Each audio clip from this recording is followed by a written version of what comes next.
Assalamualaikum warahmatullahi wabarakatuh.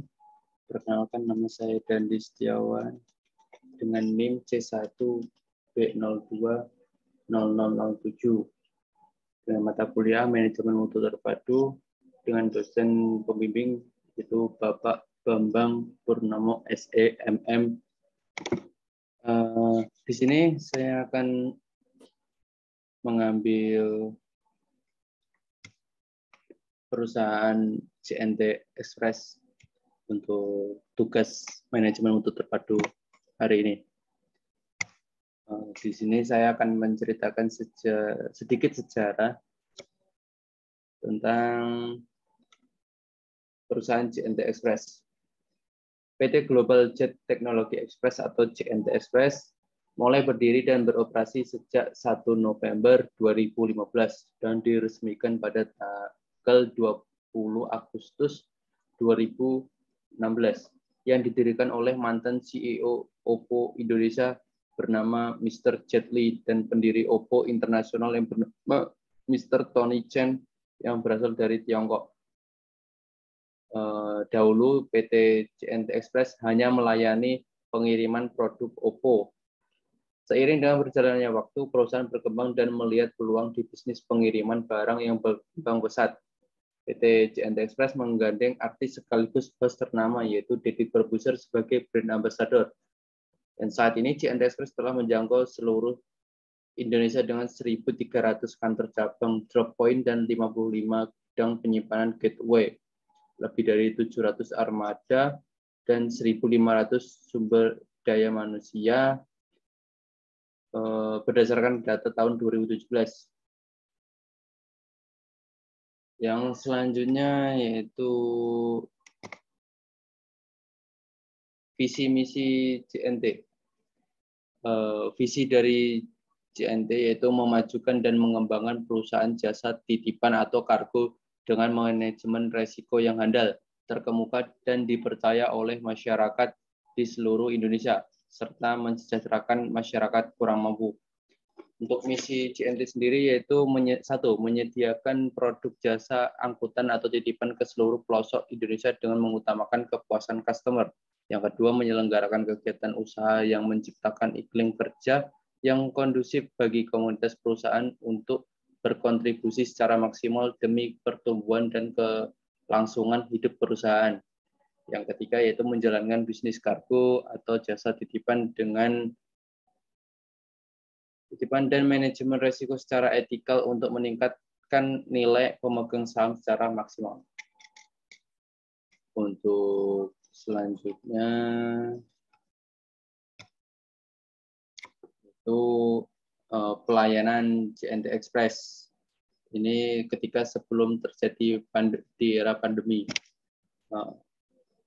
Untuk memenangkan persaingan yang lumayan ketat dengan perusahaan pengiriman lainnya, JNT Express melakukan hal-hal sebagai berikut. Yang pertama, jangkauan luas se-Indonesia. Penyebaran counter JNT di seluruh wilayah Indonesia berbeda dengan jasa kurir lainnya. Jika biasanya dalam satu kecamatan bisa ditemui 1 atau 2 counter dengan sistem franchise, maka perusahaan ini lebih fokus pada 1 counter untuk 1 kecamatan. JNT Express menggunakan sistem sentralisasi untuk pendistribusian dan penerimaan paket. Sistem ini dikenal dengan nama drop point. Fungsi dari drop point adalah sebagai penghubung antara penerima paket dengan pengirim paket sekaligus melakukan pengiriman paket. Dengan sistem 1 counter 1 kurir, JNT Express pun mampu menjangkau seluruh wilayah Indonesia tanpa melalui perantara. Artinya mereka memang berkomitmen langsung menyapa para konsumen dan memberikan rasa aman bagi pengirim dan penerima paket. Yang kedua yaitu adanya pelacak atau tracking tepat waktu. Pada masa di mana dunia digital menjadi pusat kebutuhan seperti saat ini, semua jasa pengiriman barang umumnya sudah memiliki sistem pelacakan yang langsung terintegrasi dengan database-nya. Hal ini menjadi media bagi pengirim dan penerima paket dalam mengecek keberadaan barang melalui online. Kemudian untuk sistem pelacak JNT Express ini lebih detail bila dibandingkan dengan jasa kurir lainnya. Mereka menawarkan sistem pelacakan yang diberi nama dengan real-time tracking system. Maka dengan ada sistem ini, kita bisa tahu betul keberadaan paket kita, bahwa durasi waktu dari titik ke titik berikutnya dapat diketahui dengan pasti.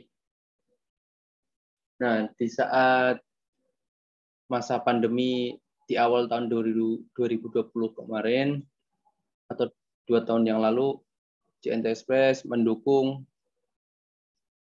dan mematuhi anjuran dari pemerintah dalam proses pencegahan untuk memutus rantai virus COVID-19.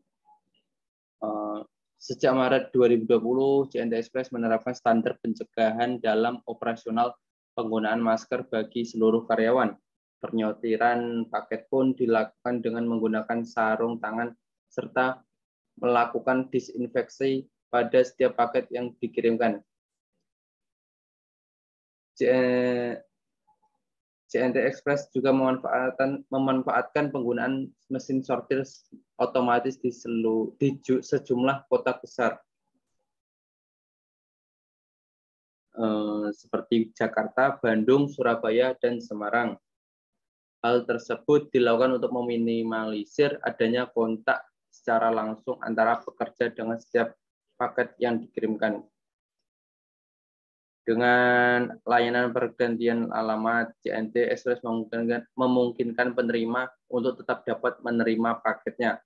Selain itu, sebagai bentuk empati pada kondisi sekarang ini, pada tanggal 30 Maret sampai dengan 15 April 2020 yang lalu, JNT Express memberlakukan gratis biaya pengiriman masker khusus untuk semua donatur yang ingin mendonasikan masker baik kepada korban COVID-19 maupun tenaga medis. Program ini juga berlaku untuk pengiriman perorangan non-komersil khusus untuk pemakaian pribadi di seluruh Indonesia. Itulah hasil presentasi tugas saya. Jika terdapat kekurangan dan kesalahan penyampaian, saya mohon maaf yang sebesar-besarnya. Saya akhiri. Wassalamualaikum warahmatullahi wabarakatuh.